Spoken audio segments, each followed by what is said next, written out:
আলহামদুলিল্লাহ, আজও আমি শ্বাস নিতে পারছি, সুস্থভাবে বেঁচে আছি, হাসতে পারছি।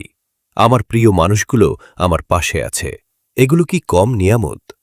আমরা অনেক সময় জীবনে কি পাইনি সেটার হিসাব করতে করতে আল্লাহ আমাদের কি কি দিয়েছেন সেটা ভুলে যাই। অথচ একটু ভেবে দেখুন, চোখ দিয়ে দেখতে পারছি, কান দিয়ে শুনতে পারছি, হাত পা দিয়ে চলতে পারছি, মনের কথা বলতে পারছি। এসবই তো মহান আল্লাহর অগণিত নিয়ামত।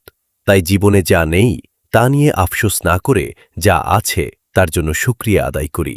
কারণ আলহামদুলিল্লাহ শুধু একটি শব্দ নয়, এটা একজন মুমিনের কৃতজ্ঞতার প্রকাশ। আলহামদুলিল্লাহ আজকের এই সুন্দর জীবনের জন্য। আমি আপনাদেরই প্রিয় মুস্তাফিজুর রহমান।